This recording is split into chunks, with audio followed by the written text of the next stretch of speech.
Before we get started, I want to let you know that we have launched our first spring fundraising drive now through May 30th. Jung is for everyone, and your donation will help ensure that our programs in analytical psychology continue to make Jung available to learners of all levels, near and far. Jung writes, "We must be able to let things happen in the psyche. For us, this becomes a real art of which few people know anything." The Jung Institute of Chicago supports individuals in the art of letting things happen in the psyche. Through your generous gift, you actively participate in this creative process. During the drive, we will be releasing one podcast episode per week. You may have actually noticed that we're releasing podcast episodes more often, and your support can ensure that we can continue to do that. To make a donation, just click the link in the show notes or go to jungchicago.org/give. I also want to remind everybody that the Jungian Psychotherapy Program and Jungian Studies Program are open for enrollment. So if you want to learn more about the program and perhaps fill out the application form, just visit our website, jungchicago.org.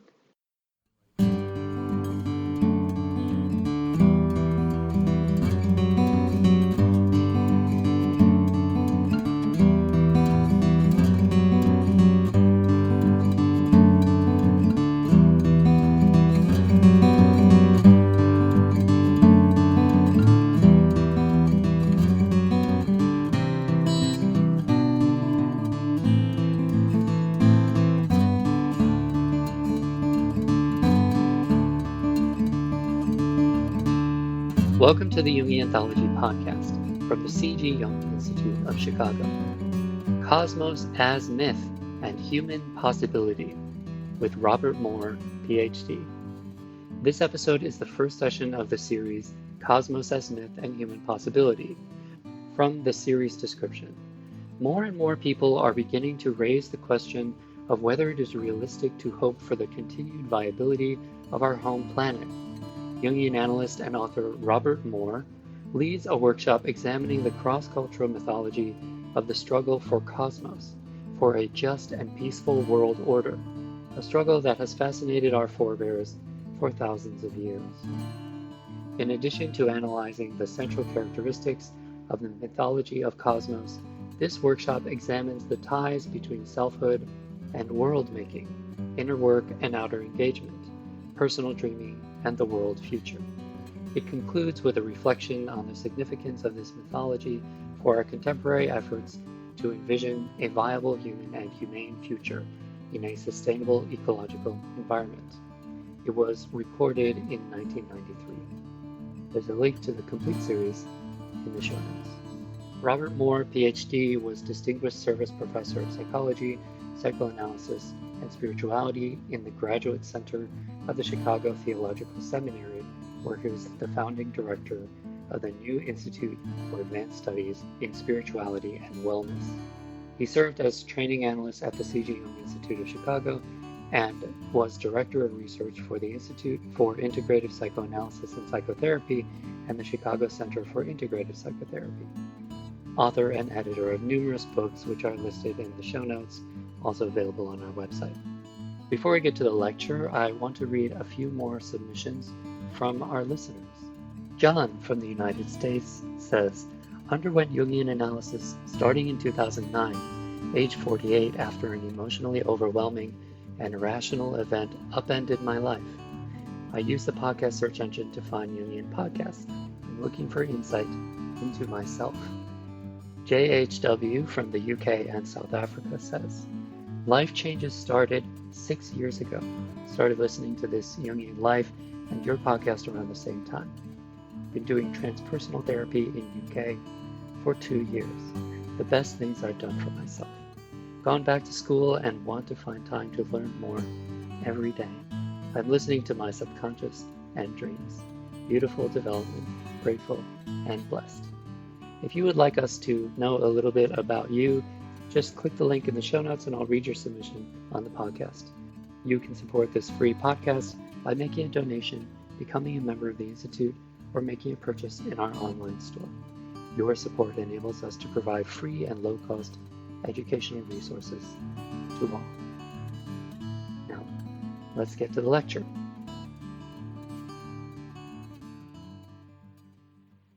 This workshop is entitled Cosmos as Myth and Human Possibility. And I want to welcome all of you as participants, both here and in the tape audience listening. We're going to work in 3 sections today and tomorrow.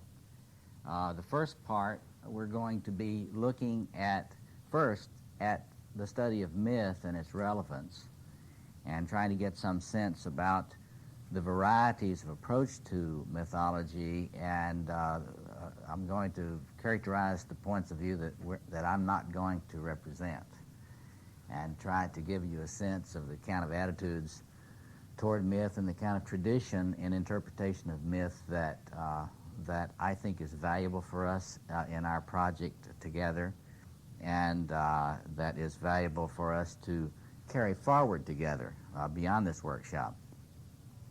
And then hopefully we'll keep that down. We've got about 2 hours this morning.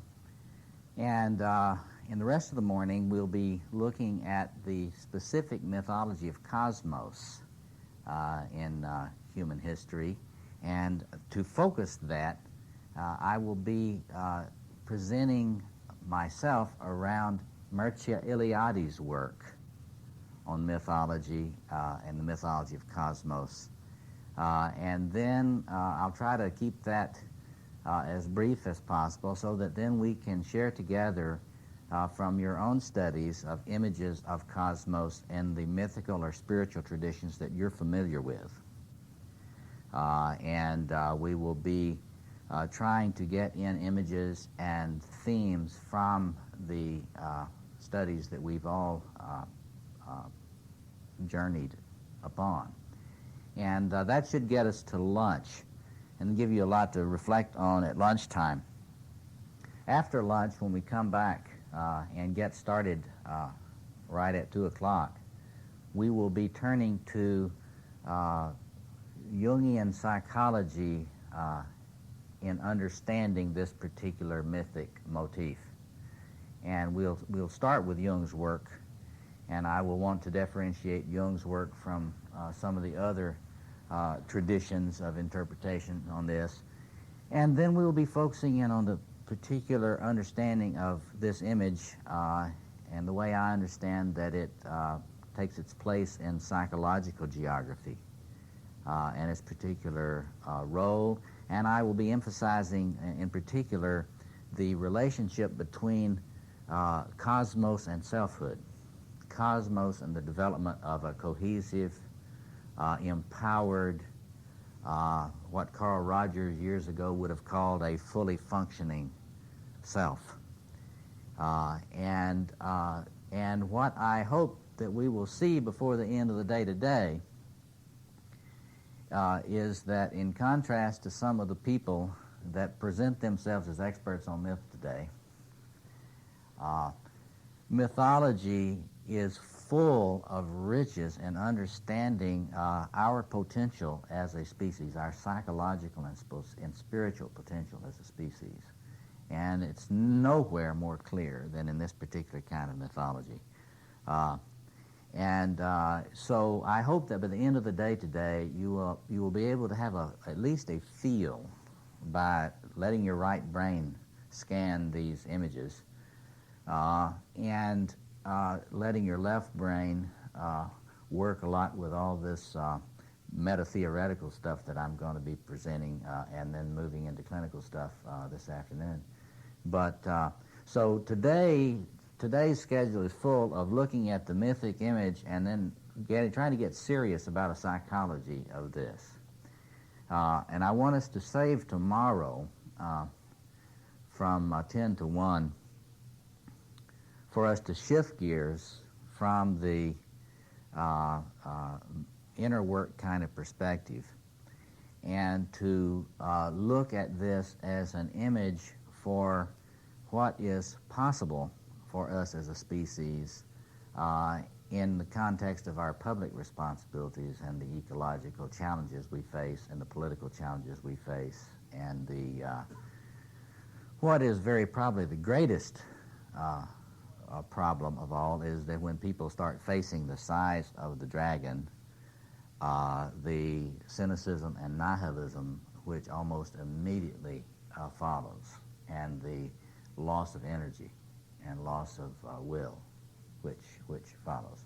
I mean, it's one thing to get into denial about evil and maintain your energy, but it's quite another thing to face the size of the crisis which we face on so many fronts and still maintain your energy, direction, and commitment toward establishing the reality that is imaged in these mythic images. So we'll have an overnight to be reflecting, and we'll think together before we stop today about some questions that we should address tomorrow.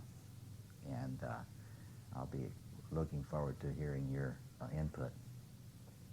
So let me, if that's all right with you, then let's jump in, and I will go through this that's on the board as rapidly as I can to save us some time for some sharing. Let me just begin by saying that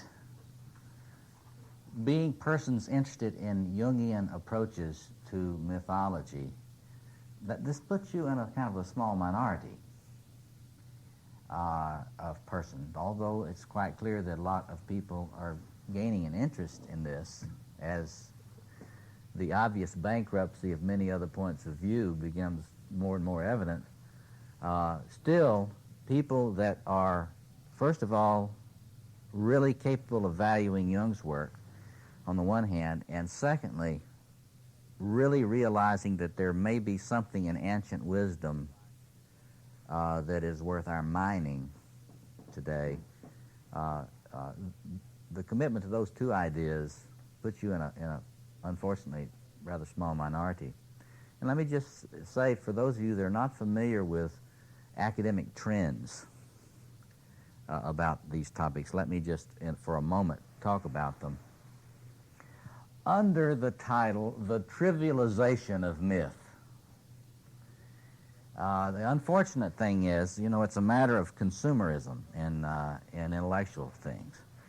The unfortunate thing is there are a lot of people with big credentials, degrees from very impressive places, who use their intellects, in fact, to destroy mythology, or at the very least to make it so trivial in significance that only the most pedantic of specialists in special careers in certain forms of Asian studies or comparative religions or something would be interested in it. Let me give you an example of this. I mean, if you look at the bibliographies provided in the American Academy of Religion meetings, you will find many sections of discussions on mythology. And what these usually are discussions of different theories of interpretation of mythology. And there's an enormous spectrum of these things, and the trends today is toward emphasizing how these mythologies are simply specific to particular tribal, regional locations. It is not at all politically or intellectually acceptable today to talk about the ways in which human mythology may reflect common human themes that are consistent across the species. In fact, the amazing thing today is that it is not politically or intellectually correct in even the most prestigious academic circles to talk about the human species as a species.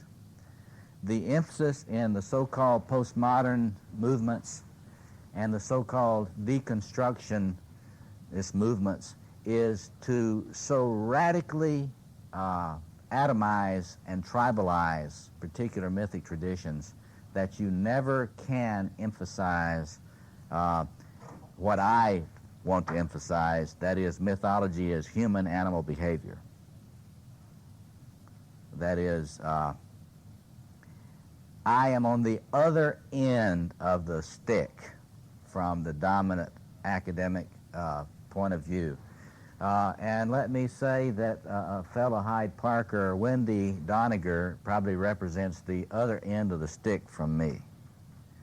And while she's been superficially associated with Jungians and in conferences with Joseph Campbell, that is a totally misleading association. Wendy Doniger is a prime example of the kind of trivialization of human mythology that I think is really abysmal. And I want to say that if you read her work, she's a very smart person. But here's one of the things we need to get clear. Being smart does not mean that one is valuing a lot of the meaning that is in a particular tradition or area of study. Some of the smartest people in the world today are using their intelligence to destroy meaning. And so let me just say that not only are these people emphasizing that different racial groups, different ethnic groups have very little in common in their tribal meanings. They take people like Campbell, Joseph Campbell, and Mircea Eliade and ridicule them. Why? Fundamentally because they emphasize the human continuity of the insights of human mythology. So you and I need to understand today what tradition my presentation and the context that I'm going to try to present stands in. What is the tradition that I stand in? And it is not of those today that are simply saying that all of these traditions are atomistic and tribal, and you really can't say that there's anything paralleling between an African tribal myth and a North European tribal myth or a South American tribal myth. See? So in other words, to focus this, you need to look at the recent attacks on Joseph Campbell that have come out. I mean, the amazing, incredible, what I conceive to be fundamentally envy attacks on Joseph Campbell to destroy any kind of appreciation for his enormous contribution to the study of mythology. Eliade is less well known in the culture as a whole, but he has got his enormous detractors as well. There's an amazing thing that they try to do to these men as well as Jung.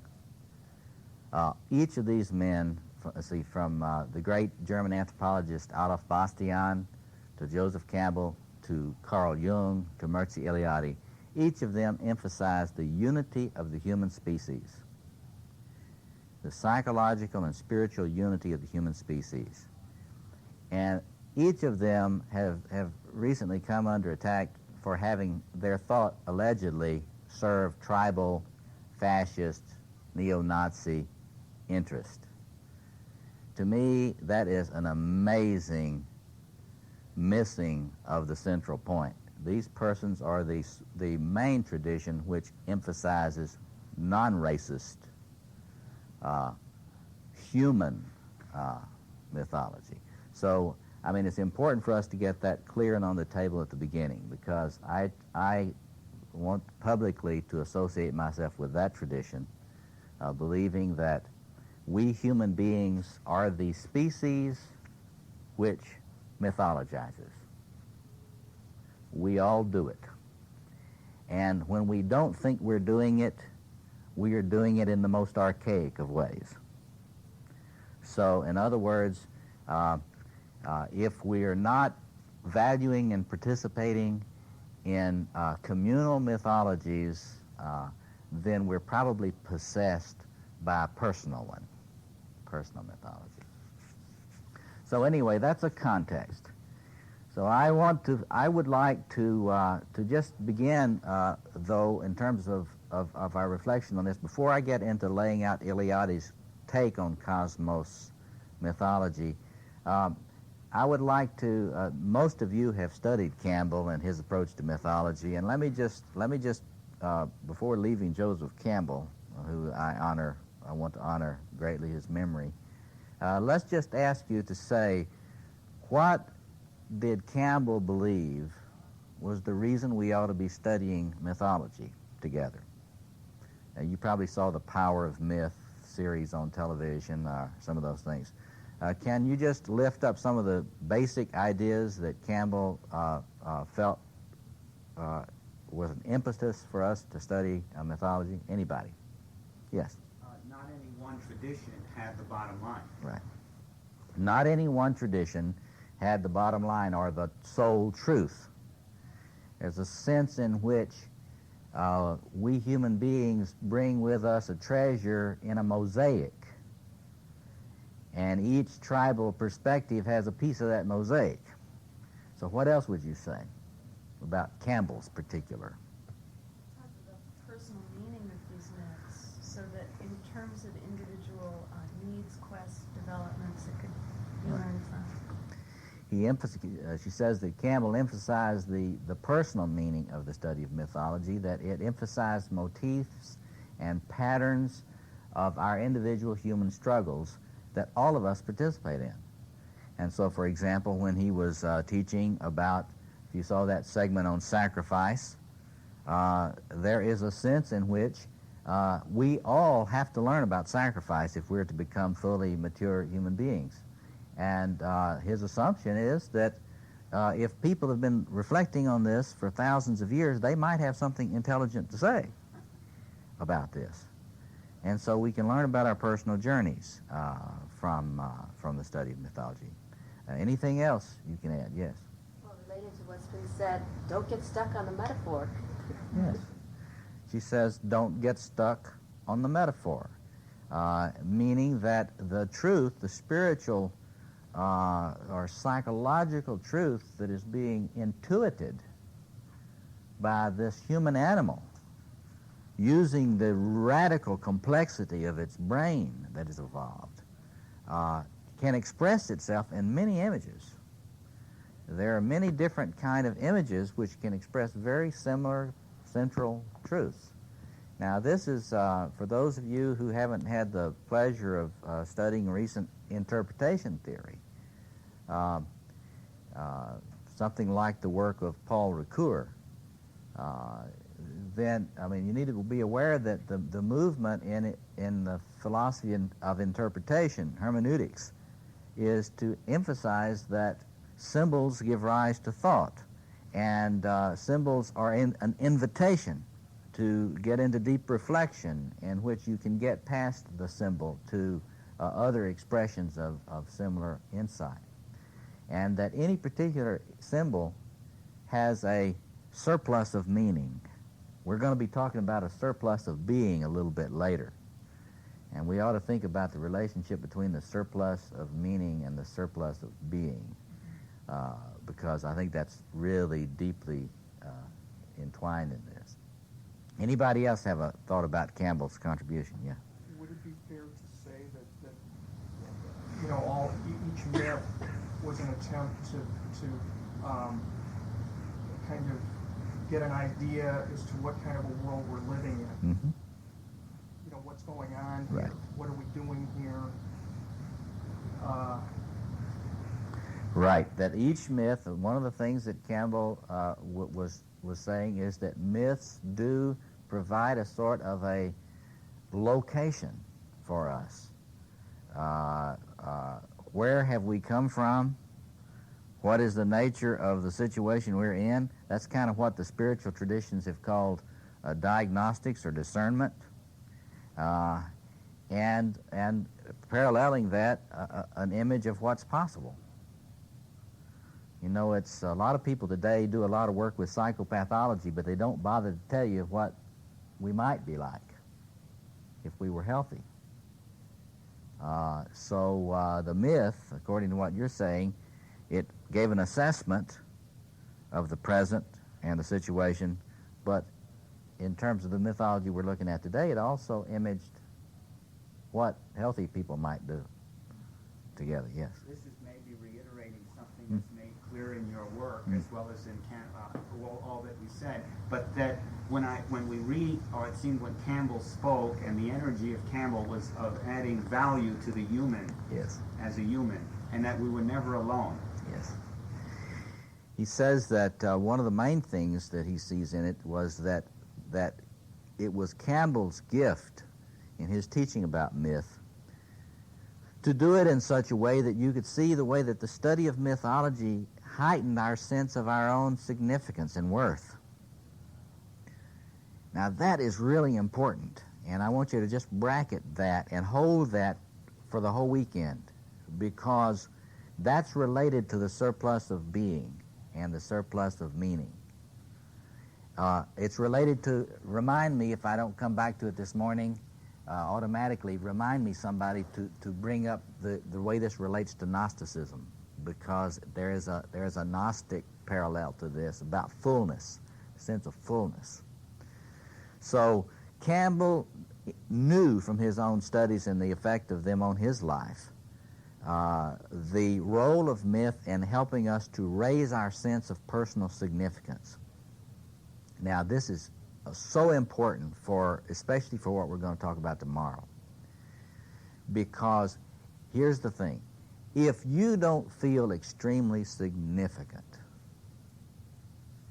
and important, you are not going to do any decisive work for the future of the planet, or for the future of your community, or the future of your city. One of the things that we see all over everywhere now is how immobilized people are. Now, you can be immobilized by a sense of your significance. Don't get me wrong. I mean, if you get kind of mainlining, shooting up with grandiosity, that can make you have insomnia, and you can be immobilized and have to drink a lot of booze or take a lot of dope to calm down. So that's another way of becoming immobilized. But there are a lot more people that get immobilized because of their lack of a sense of significance than get immobilized because they have too much a sense of their significance. So we're talking statistically here. So anyway, that's a good place for us to remember Joseph Campbell, because when people say of Joseph Campbell that he was neither a gentleman nor a scholar, we have an old Southern saying, consider the source. And anybody that says that kind of thing about Joseph Campbell, I'm sorry. I mean, they deserve basic respect as a human being, but intellectually, I have absolutely no respect for them anymore after that point. Because he made probably the greatest contribution to our sense of human possibility and human future, and he gave us one of the most powerful invitations as a species to work together to imagine a post-tribal human future. So it's in that context and in his spirit that I hope we can reflect on these things for the rest of our time together. But let me shift now to Mircea Eliade, who was, I love to say, a fellow Hyde Parker. And I was fortunate enough to be able, back when I was young, to study with him at the University of Chicago. Unlike Campbell, Eliade, I don't think, was a great teacher in the sense of being a lecturer or that sort of thing. But what he did was he modeled such fantastic commitment to the significance of his topic that we all were so inspired by just his sheer seriousness of interest in studying world mythical traditions and world religions, that the sheer force of his excitement, enthusiasm about his topic overshadowed the fact that he didn't like to lecture. and he didn't really like to bother with students too much, you know. He was a classic magician, in my view, you know. I mean, like, just don't bother me with students. Let me get down to my text, you know. But in any case, he, in my view, is probably one of the most neglected sources for us today. He left an enormous legacy, and I want to invite all of you in the years to come to start getting into Eliade's work and prepare yourself for the kind of careful cataloging of records about archaic traditional cultures that if you don't know what you're doing, you may get really bored really fast. But if you know what you're doing, you will maintain your interest. And if you approach Eliade as a resource for getting you back to our records of the ritual and mythic practices of what he called homo religiosus, religious human beings, then you won't get bored so easily, and you'll find his work, his many, many, many books, to be a tremendous resource. I think if somebody wants really to be a Jungian in a serious way today, they need to use Eliade as a real soul brother on the journey of studies, because he has done so much work that you and I don't have the time to do, to collect this stuff, and he's presented it to us in a useful way. Look, for example, let me give you some references on important books for you to look at of Eliade's, just to get into it. You should read his book, The Sacred and the Profane. It's a good introduction to his understanding of the experience of pre-modern human beings. And he has many others. There is a 2-volume reader that you can probably get in the libraries. I'm trying to get reprinted now. I'm trying to get them to bring it back out. It's out of print, but it's called Myth, Rites, and Symbols. And it is just an edited compendium of his work. He edited a thing called From Primitives to Zen, and they've brought that out in another series, and all of those are available from the University of Chicago Press, and the Jung Institute bookstore can get you any of those works that you need. So, just to say that there's this enormous body of work. Most people don't touch it anymore, unfortunately. And one of my agendas for the wider Jungian community is for us to use Eliade to get us more deeply into a sense of the experience of tribal human beings as they looked at the sacred. So let me just leave you with that invitation. Now, let me just start for a moment with Eliade's general understanding of the importance of myth, and then we'll get into the specific emphasis on the concept of cosmos. Why don't I talk a little bit about the general understanding of myth in Eliade, and then we'll take a stretch break, and then we'll come back and focus on cosmos. Eliade believed that myth was an account of the human experience of the sacred in its purest forms. In other words, one of the things that Eliade believed is that the further you go in traditions, a lot of the time you get much farther away from the descriptions of the pure experience of the eruption of the sacred. So what I need to do is to give you a little bit of a sense of Eliade's description of the eruption of the sacred into human experience. That's what he tries to talk about in that book, The Sacred and the Profane. But what you got to get a feel for is that Eliade believed that for archaic tribal human beings, there was a clear distinction between ordinary experiencing and an experience of the sacred coming into their lives. That this encounter with the sacred was clear, that when it happened there wasn't any doubt about it, and that you have to understand this experience of the sacred and the what they call in academic circles the phenomenology of the sacred. You have to have a sense of that before you can get any sense of the understanding of myth.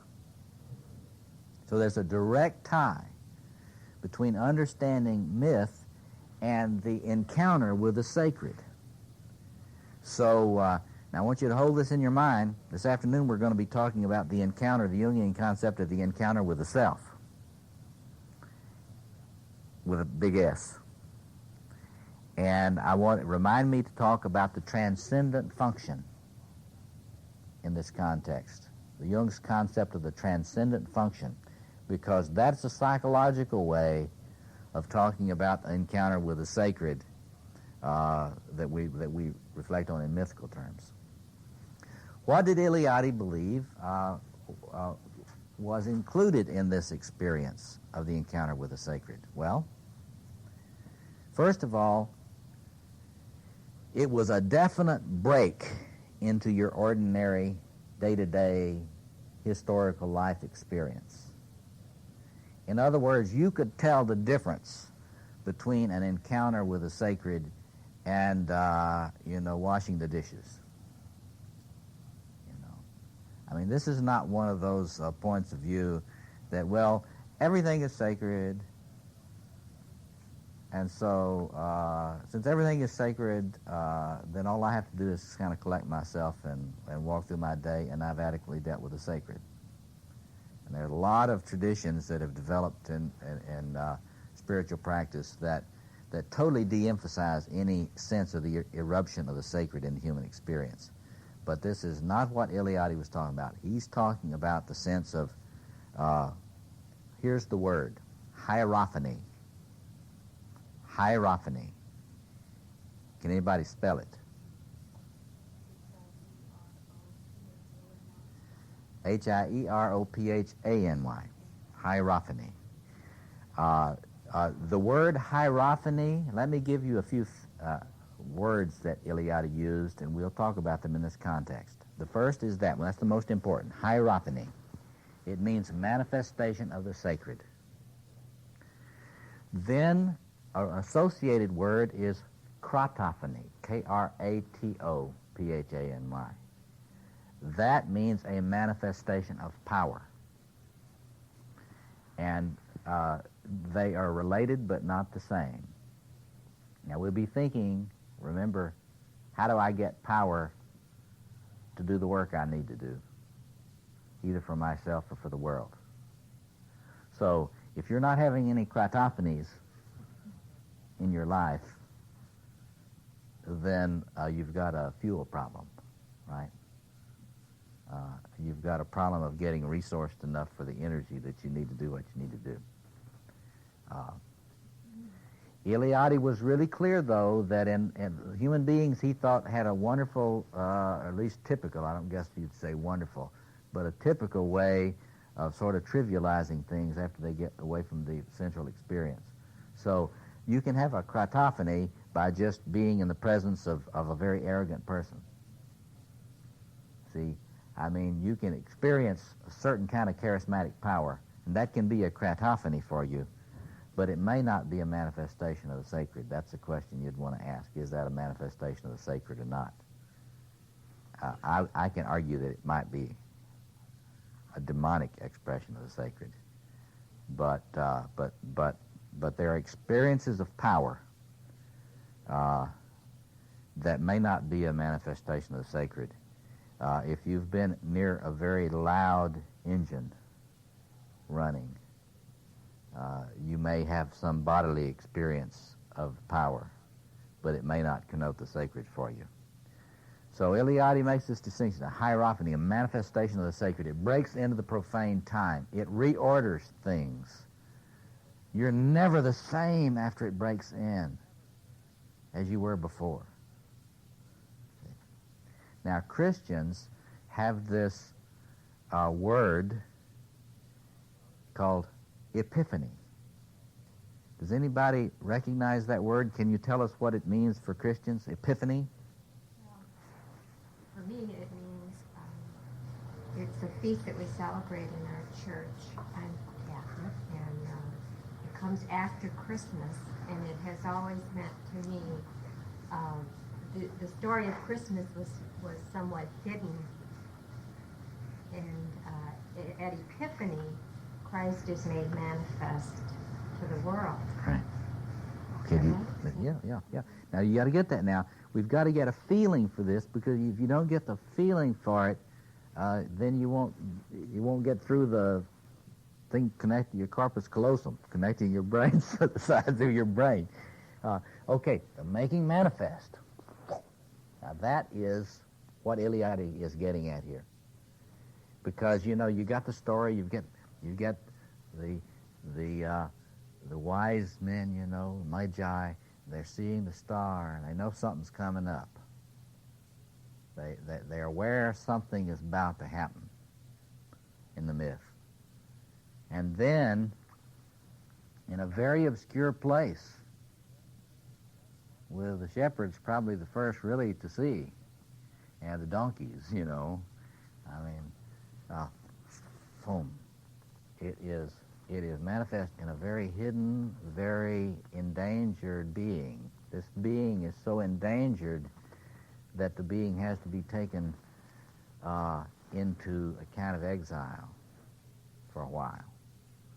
Now look at that. Now you need to be thinking about that as we talk about the manifestation of the center and what has to be done when the center is manifest at first until it gets stronger, until it can be protected and so forth.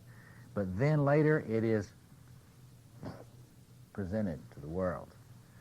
And this is related. We're coming close, I mentioned in the write-up, as we near 2,000, people are getting a little compulsively aware of all the mythology of the apocalypse.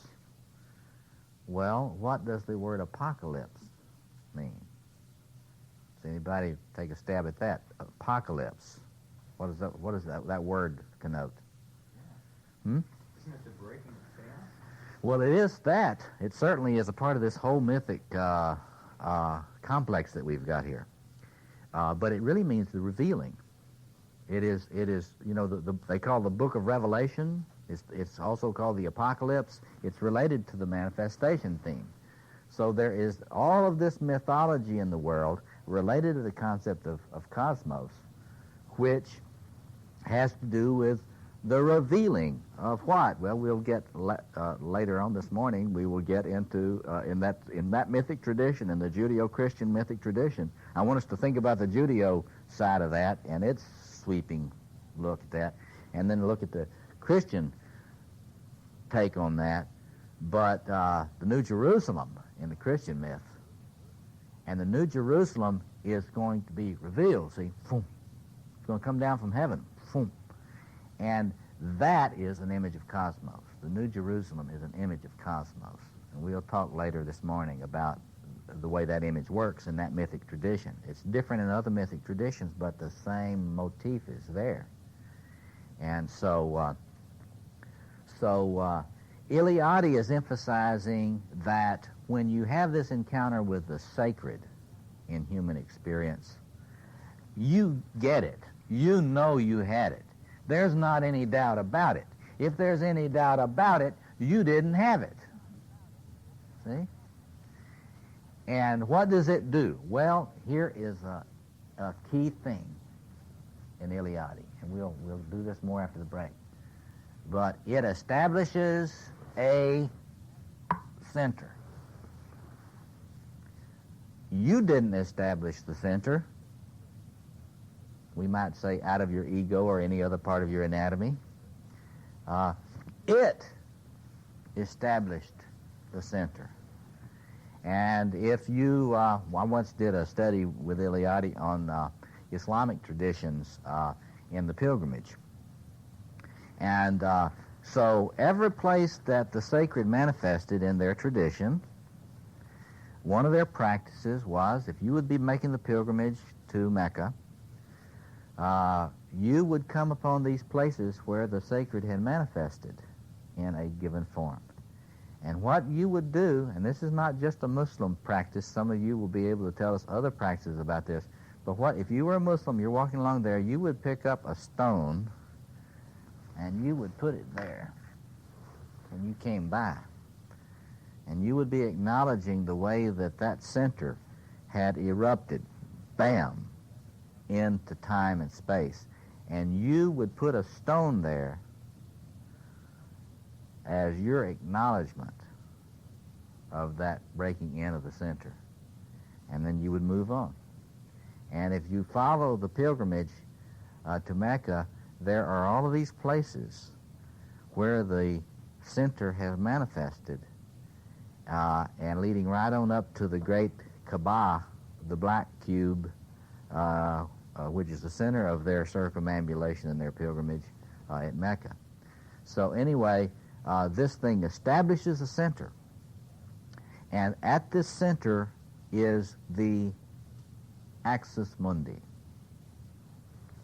the center of the cosmos, of the world. It is the connecting point with, as Eliade puts it, the beginning. It is the connecting point with the creative forces that originated all the worlds. Now, in my workshop that I did on creation mythology, we talked a lot about that, and we can reiterate some of that after our break. But what you got to get is that in Eliade, myth carries the story of the time of creation. It recounts the time when the connection with being, with a capital B, was clear. And the source of energy was not endangered or weak. It recounts the time when there was no question whether or not there was enough meaning, enough power, enough wisdom, enough will to create a world. Myth is not just a kind of interesting little story for Eliade that the elders of the tribe got together to cook up to bamboozle all the young men and women. See, it wasn't that at all. What it recounted, and the reason the elders of tribes put so much time into remembering it, was it put them in touch with the sources of life, the well springs, the fountainhead. And without being able to tell those stories, you couldn't get back to connect with it. And so you were cut off into history with no source of orientation, life force, or vision. See that? So why study mythology for a human being of tribal times? Because if you did not study it, and you did not connect with it, and you did not honor it, then you were lost in history, in what Eliade called the terrors of history. And I think, let's take our break now, but I think that's a great way to talk about where we find ourselves today. Lost in the terrors of history. Yeah. As you're talking that way, I have kind of like a renewed appreciation for the Big Bang Theory. Yes. And there's a lot of interest about that Yeah. now. And seeing that theory as a myth, as a form of intellectualized myth, takes on a new meaning Absolutely. now. Because it does bring it right back to that moment. Absolutely. When there was enough power and enough energy in the universe for it to create. Concentrated energy. If you look at the Big Bang Theory, and as he says, all this reflection on it now, and you look at these creation myths throughout the world, it is astounding similarities. Many of them. You know, the cosmic egg, the golden egg. In fact, take a look at the break. Let's take a break now. But take a look at the break at this. Right here is Mount Meru, and it is not a golden egg, but it's the same thing. It's the golden mountain. It's a mountain of gold. That's the center, which is, we'll have to talk about the symbolism of gold as it relates to all this. Let's take our break and come back in about 10 minutes or so.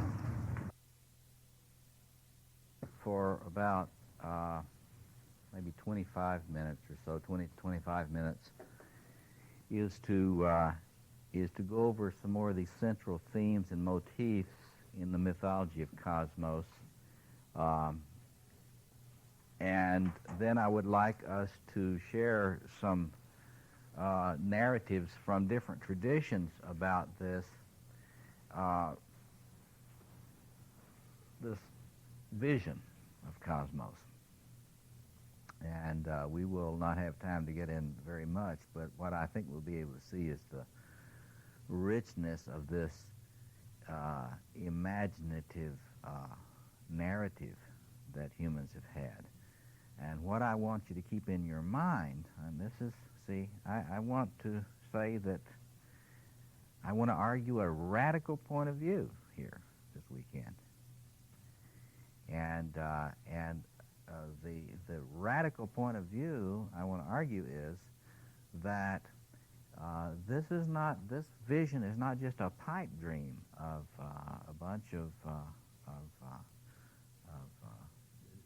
regressed individuals, any more than the idea of cohesive selfhood is a pipe dream of regressed individuals. And so, by saying that, I want us to be looking at these images in the way that we might look at a blueprint of psyche as a possibility of how we might grow. But anyway, we'll get into that a lot more this afternoon and tomorrow. But let me just focus on some of these different, try to get us to get a feel for these different aspects to the cosmos mythology. And I have mentioned the tie to the creation, to what Eliade calls in Illud Tempus, ILLUD TEMPUS, which is his way of characterizing the return to the beginnings. He does not believe that any clear picture of the mythology of cosmos is unrelated to the sense of the beginnings. In other words, he looks at the history of elaborations of mythic forms and symbolic forms. And for example, one of the things he'd say about folk tales and fairy tales and sagas and things like that, he thinks that throughout history what you get is a gradual sort of moving away from clarity about the sacred origins.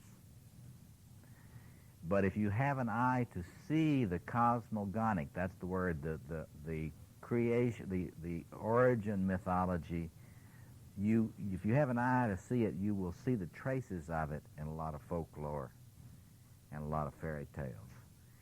But he really believes that the key to understanding mythology of cosmos is in looking back to this unbelievably full time of the beginnings. So that is a key to his understanding of myth. Once you get clear that Eliade is going to see that telling myths points you back to the, as the Aborigines would say, to the dream time. And why? Because that's when the energy was concentrated. That's when the power was fully present. That's when creativity was so focused that it could achieve the origination of things as they should be. Now, I've mentioned the importance of the center, and I really want to underline the concept of the center and put it in italics, bold relief, because the mythology of cosmos cannot be understood without a sense of the mythology of the center with a capital C. Now, we could do a whole bunch of workshops and courses just on the center and all the mythology and theory about the center and everything, but this afternoon we'll think about it in relationship to psychology, the idea of a center in the psyche. And the radical way that you have to differentiate between psychologies on where they put the center. Or you could ask it this way: is there a center in this psychology or this approach to psychology? Many of them don't even have a concept of center. Many of them think that the idea of a center is somehow regressive or fundamentalistic or some other way not really very positive idea. That's increasingly the trend today, to think that fantasies of the center are fascist. See? Amazing. But anyway, so this idea of the center is key, and we'll talk about it in psychology this afternoon, but in mythology, we've got to get look at the way these things are centered.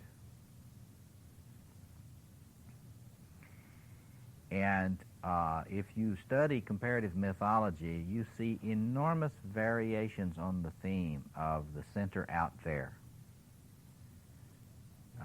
One of these days I ought to teach a workshop or a course on pilgrimage, phenomenology and psychology of pilgrimage, because that's a study of the centers out there and going to the center out there. If you've ever been on a pilgrimage, most of the people here today have been on a pilgrimage of some kind. And a pilgrimage is very simply a journey to the center out there, not in here.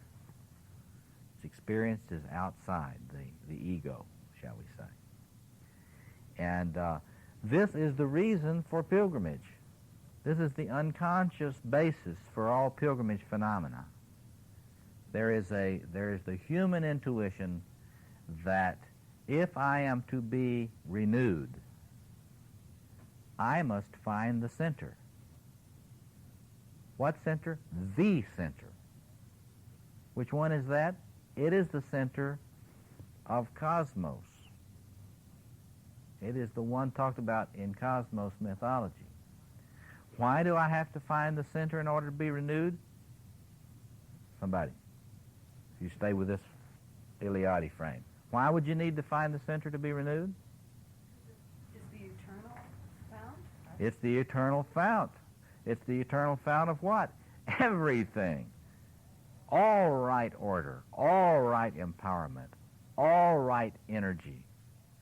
It is, in a sense, the place where the Tao is expressed most clearly. It's where Mat, the law of God in Egypt, is expressed most clearly, where Torah is expressed most clearly in Jewish tradition.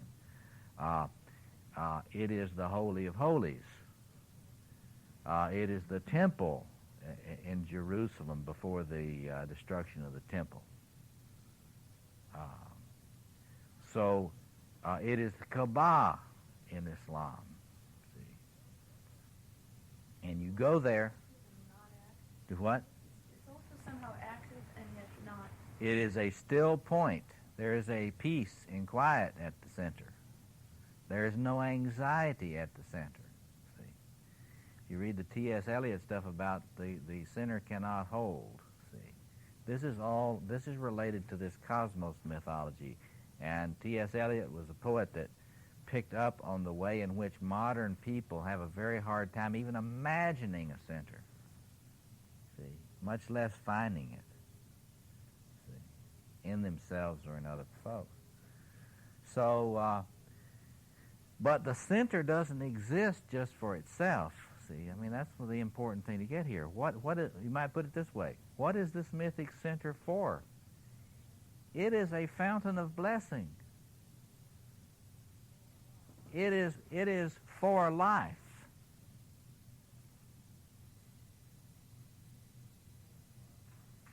It is for abundant life and blessing. And the individual is acknowledging that, this is not me. I mean, I don't control this thing. At best, I may be able to locate it and relate to it appropriately. But, in short, it is not my ego. And so when you hear Buddhists talking about getting beyond ego, what they are really talking about is, hey, your ego is not the center. As long as you live as if your ego is the center, you're going to live in chaos, not cosmos.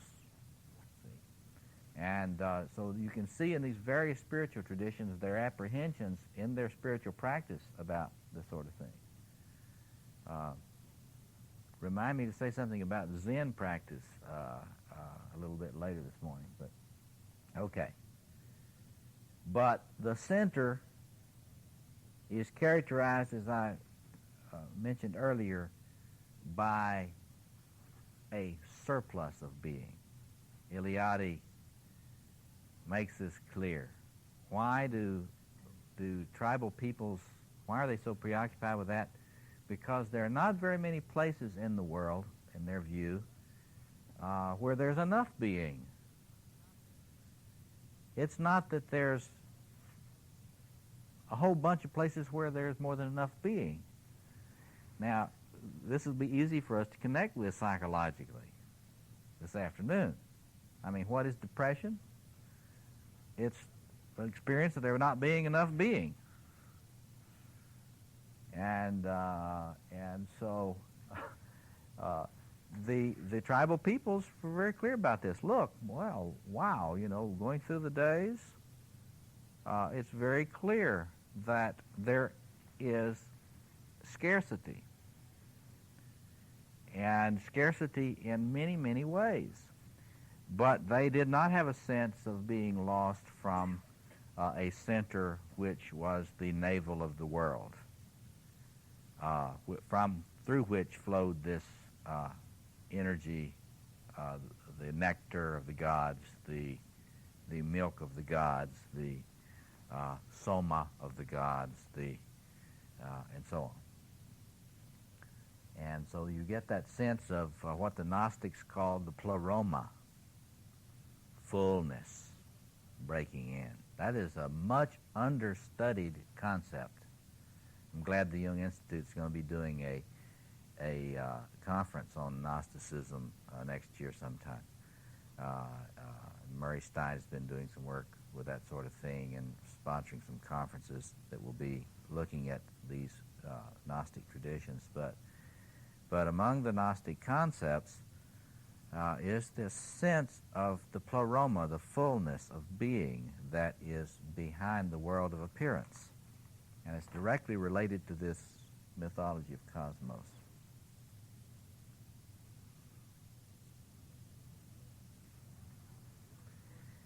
Now, if it were simple, if we could stop it right there, then human history would look different. But Eliade is constantly characterizing this struggle of cosmos and history. He's got a book called Cosmos and History, which is an important book to look at. But he believes that it's been the historical experience of human beings that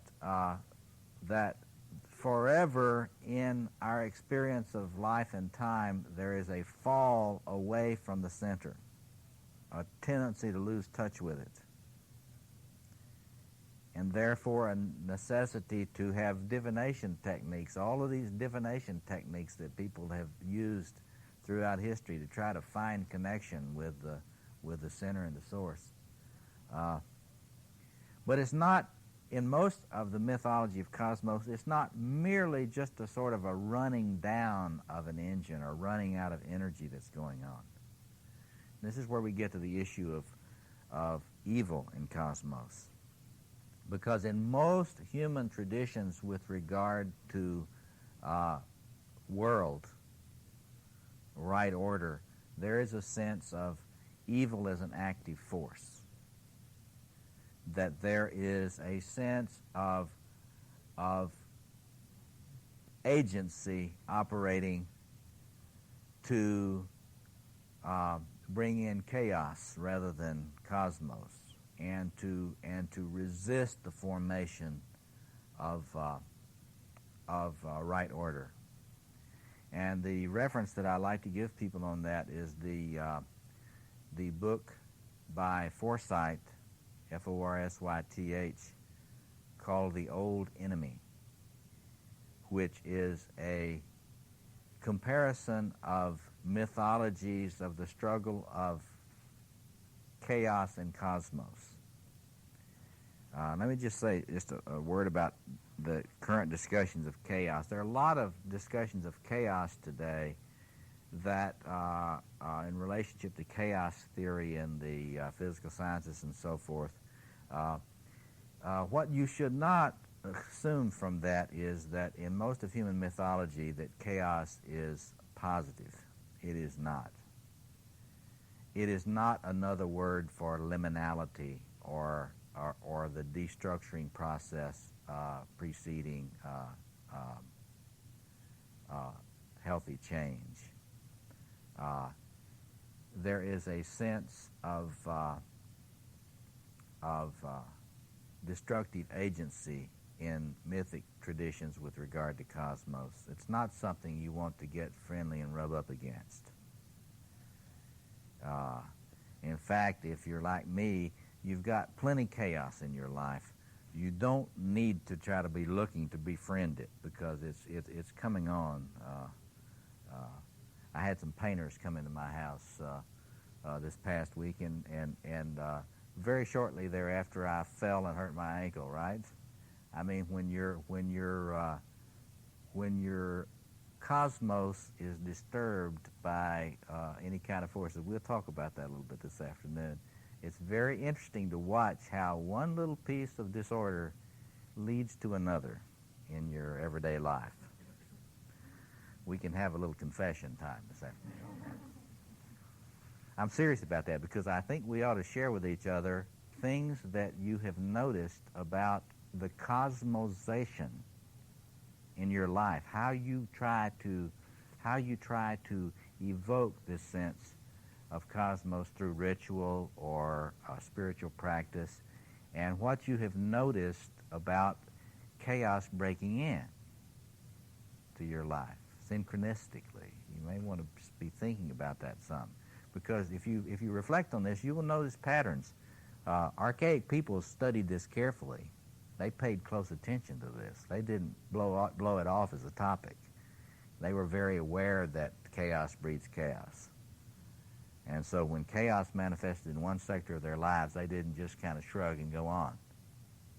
They paid attention to that, and they did things ritually to balance it. So we'll come back to that today. So this cosmos and evil thing, evil is seen as an active opponent. There's even a king archdemon of evil and a queen archdemon of evil that is making war on cosmos. And we will need to think this afternoon about the psychology of that. I have come to some conclusions about the way that operates in the psyche.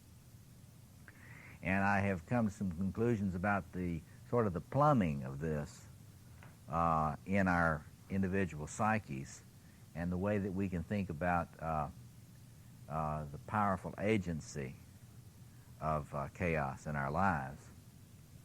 We'll talk about that in relationship to grandiosity and some other things.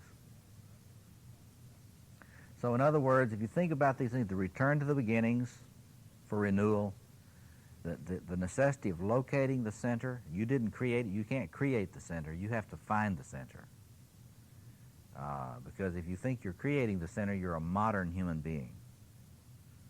The modern human beings really kind of believe that they create the center. That's what results is a lot of this trashy modern architecture we've got. It has no sense of context, no sense of the human, no sense of space that's adequate for human or any other kind of inhabitation. But modern culture is tone deaf with regard. I'm talking about culturally modern expressions, or is tone deaf with regard to the center issue. And in the mythology of cosmos, there's clarity about the fragility of cosmos. That it is established from a center, and it proceeds outward from the center. That's another thing I forgot to mention. We really need to think about that a lot today and tomorrow. Cosmos doesn't start from the edges. We need to think about that a lot, practically speaking, in terms of practical implications for our personal lives and for the society and the world. It doesn't start at the edge. It starts at the center and comes outward. Now, there's always an edge, depending on how far you've been able to push the edge of cosmos in your life. How much you can include without fragmenting, right? So there's always the issue of the edge. I mean, we need to, don't let me forget for us to talk this afternoon about the issue of dealing with the edge here. But the insight they've got that we've got to remember is that right order never starts from the edge. It always starts from the center. And so this afternoon we're going to be thinking, and I want you to really share with each other and with me, okay, so how do you find the center actually in practice? And how do you work from the center out? Because that is the way they have told the story, center out. And so what I'm suggesting to you is they knew something there about your management of anxiety and your management of your own power, etc. See? So we'll be coming back through this as we go. But now I'd like to turn, in the rest of our time, I'd like for us to share and discuss some narratives together about the images of the old theologians used to call this Heilgeschichte, salvation history, or the mythology of redemption, because that's what we want to talk about. Let's think about some of these visions of the redemption process. That is the movement from chaos and death to centeredness, right order, fullness of being, regeneration, renewal, initiation. We talk about initiation. This is the context of initiation. Why is it the context of initiation? No one is initiated according to tribal peoples until they know about this. It's not enough to get your driver's license or your Uzi. It's not enough to have your most successful drive-by shooting to be a man or a woman. You got to know about this. You have to know how to find and connect with the center. So the initiation process is directly related to cosmos mythology. There is no meaning. This is what drives me nuts about some of these people running around mouthing off about initiation, because they have no sense about its being involved with a second birth into connection with the fullness of being. And that is what it always meant in tribal cultures across the planet. So, yeah. It's difficult in modern times, I think, for people to maintain a sense of their traditional origin myths. Yes. And there's an anthropologist I know whose preference was to work in New Guinea or perhaps Borneo because, in contrast to all the other tribal peoples, he says they still somewhat believe in New Guinea that they're the center of the world. And more recently than he had said that to me, another New Guineans that I know went to attend the last initiation rite in his group, which was the Chimbari tribe. That is, they're no longer going to be gathering these tribal boys anymore to initiate them into this mountain highland of manhood.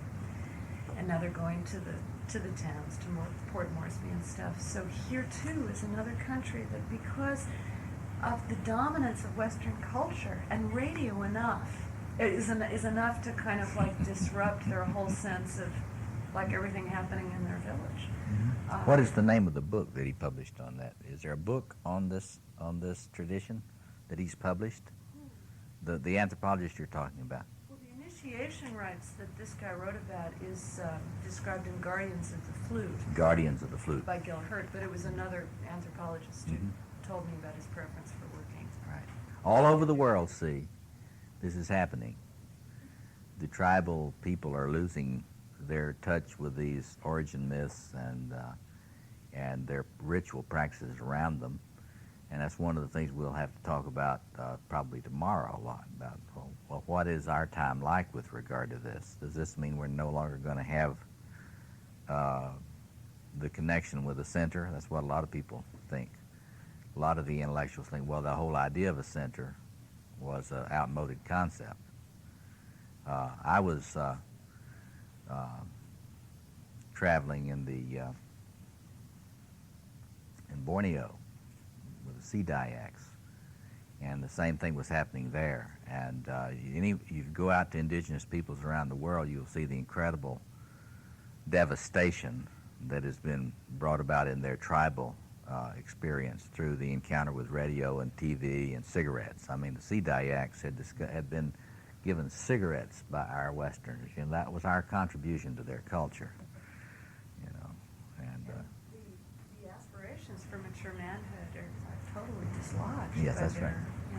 And what we're seeing now increasingly around the world, and here again we're anticipating tomorrow, is incredible social enemy and the rise of gang warfare throughout the world. Interestingly enough, it's not just a phenomenon in American cities. That throughout the world now, there is a incredible burgeoning of gang warfare, particularly among young males, but not just among them, as these tribal traditions disappear. So we'll have to address that. But let's get to your traditions now, because even if you're not participating in a ritual way in these traditions, there are images from these traditions that you've participated in or that you've studied that relate to this image of cosmos.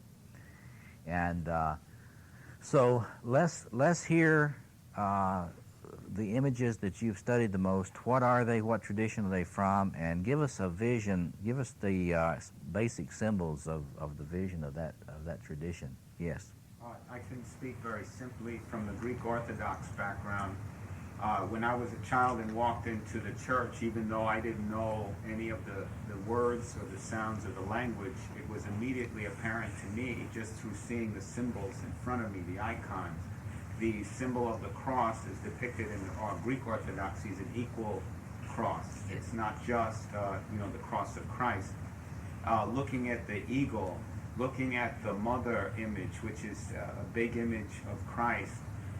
More specifically, as I grew up and later would understand the liturgy, which is the term used for the Mass, when the Bible, or the Bible which is plated with gold, comes out of the, they call it the iconostasis, which is where they have the icons, heaven is represented back behind, Yes.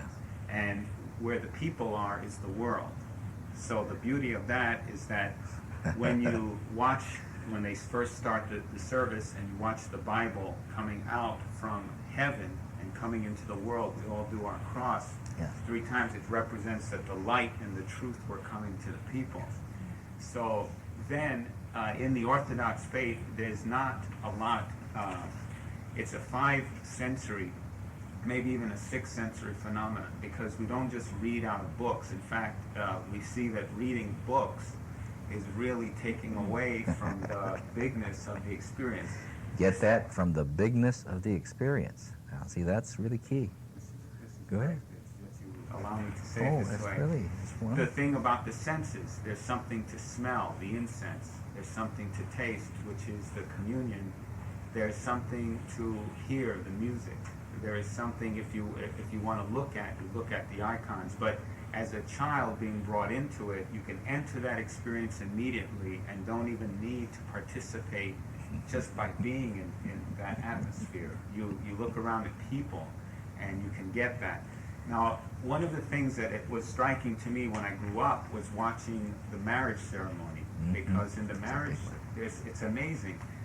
What I see too is that there's a lot of circles, and it's funny because... Just say something about the marriage ceremony in this context, Yes. because most, if they haven't been to one of the marriage ceremonies, they need to.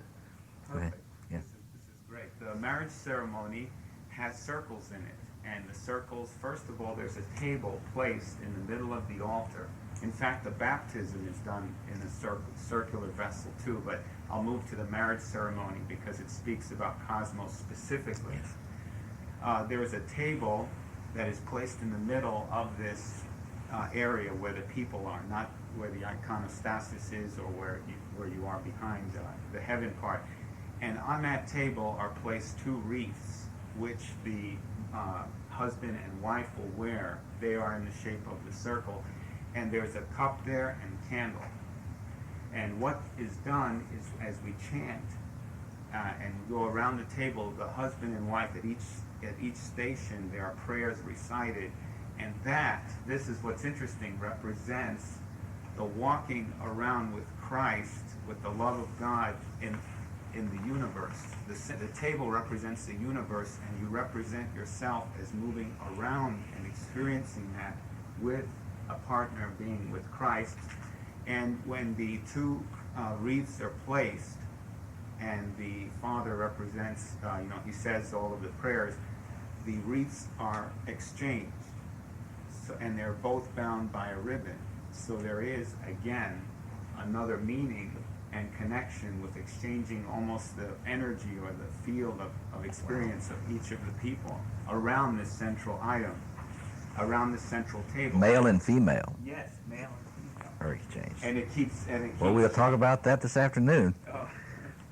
So I mention this only because, and it's so rich, I used to look at the books, the book list. You could stop at any one symbol and you can read a whole history of why that symbol came into being and was used. One of the things that impressed me the most was the couple, metaphorically, would be walking around this table as they would be walking around in life together, making their journey through the universe. So, and they bring, see, the idea is that they bring cosmos with them. They are participating in the center, but the center actually spreads through their circumambulation through the world. There's a sense in which they carry it with them.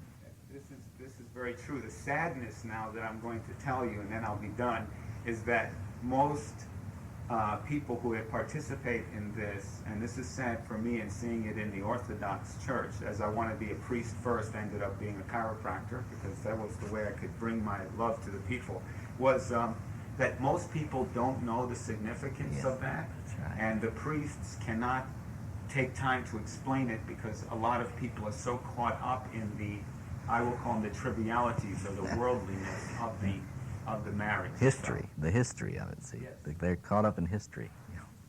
Sure. You used the word father. Did you mean the priest? The priest, but then again representing it as the logos, so speaking forth through him, but not him.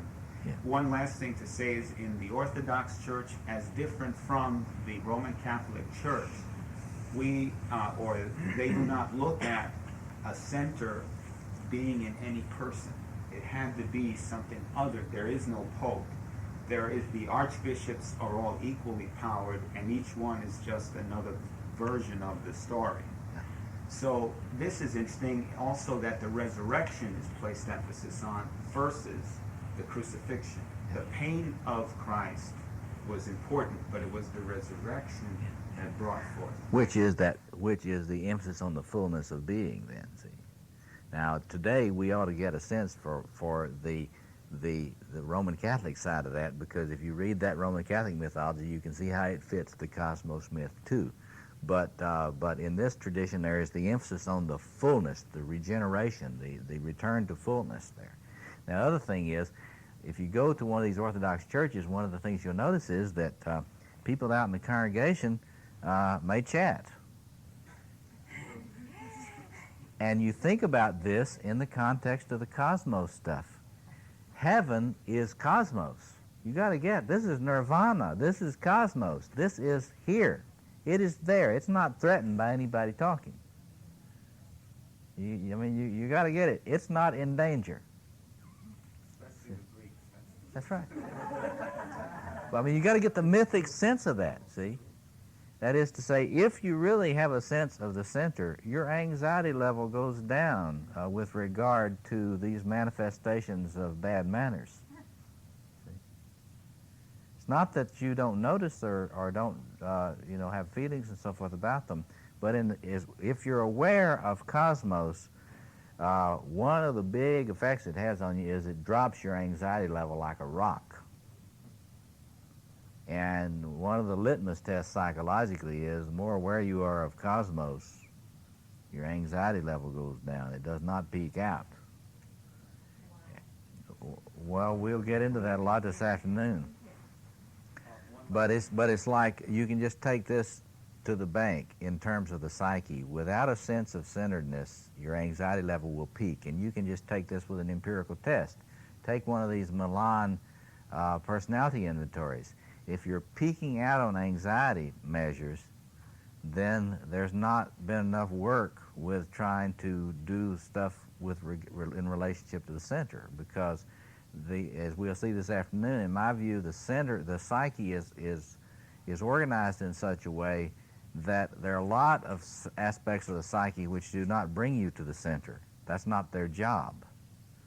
They are parts of the whole cooperating together. So we'll get into that a lot this afternoon. But appreciate your sharing that.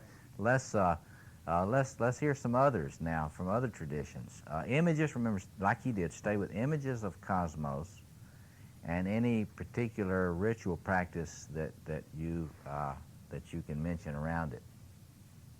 Anybody else? From any tradition, not just your own, maybe. In the dervish tradition, the whirling of the dervish is the embodiment or bringing down the universe or the cosmos within yourself. And the way the hands are is, the touching of the center, bringing down the cosmos and then bringing it to the center of the earth.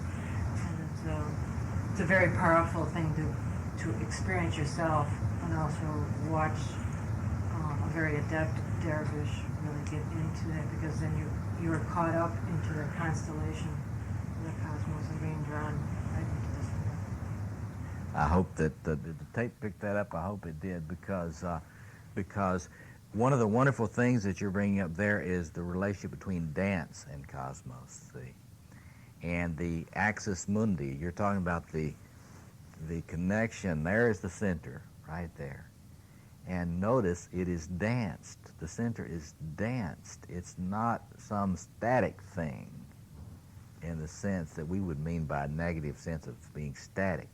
And you can see the relationship between that dance and the circumambulation of the center by the couple that he was talking about. You can also see it if you've seen these images of Shiva dancing, the Nataranya image. That is the same dance. And if you see for example, in Jewish tradition, David dancing before the ark as it comes into Jerusalem, there is a dancing of the movement to the center. So the dance, the image of dance, and I love to talk about this whole thing, that the way to cosmos is dancing the four quarters. And so the dance image that you're bringing up is very key, and it's not an accidental image. It's no accident that sacred dance was so central in rituals of cosmos throughout the whole world.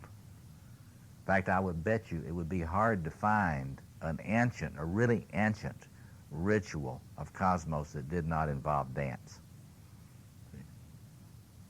And that's because you can't just stop. If you stop, something's going to get out of balance. Yeah. The dance is very clearly depicted in the 4 squares. There are 8 figures dancing in this mandala. Also, Tai Chi tries to circumscribe the cosmos with its motions.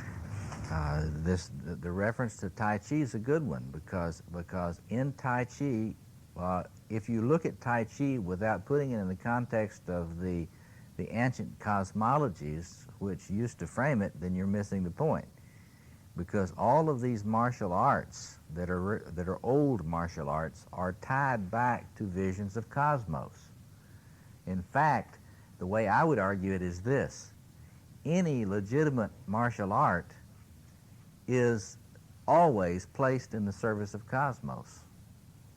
That's what it always was in tribal traditions. There were no tribal warriors who were not in the service of cosmos. They would not have recognized anybody as a warrior if they were not pledging their loyalty to their tribal vision of cosmos. Now, later on today and tomorrow, we need to really make clear, we need to talk more about this tribal issue. Because one of the things I like to say to people is that no tribe ever started out to be tribal.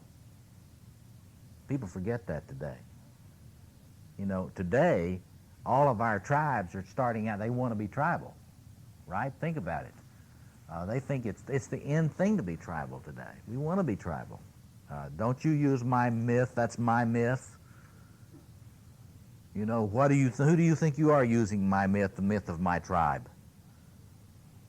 That is a complete bastardization of the whole meaning of mythology and tribal traditions. It is really tragic when you get some tribal peoples arguing that line. It shows they've not studied their own meaning of their own tradition, because no tribal people ever started out to be tribal. They all started toward cosmos. They meant to describe the true center and to show how the people, the people come to the true center. And the people includes all of the beings.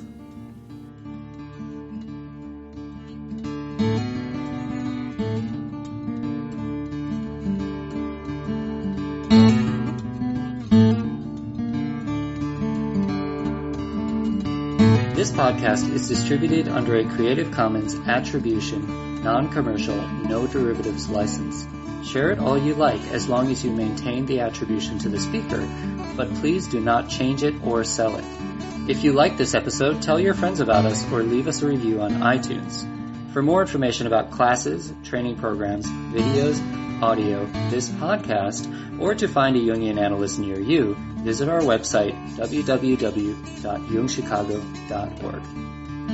Thank you to the 2020 donors who gave at the supporting member level and above: Barbara Anand, Usha and Ashok Beatty, Jackie K. Bryan, Eric Cooper, Judith Cooper, Kevin Davis, George J. Didier, James Fidelibus, John Korolewski, Marty Manning, Diane Sherwood, Deborah P. Stutzman, Deborah Tobin, Alexander Wayne and Lynn Kopp, Gerald Weiner, Karen West, and James Taylor, and Ellen Young. And thank you to everybody else who gave at that level but wishes to remain anonymous.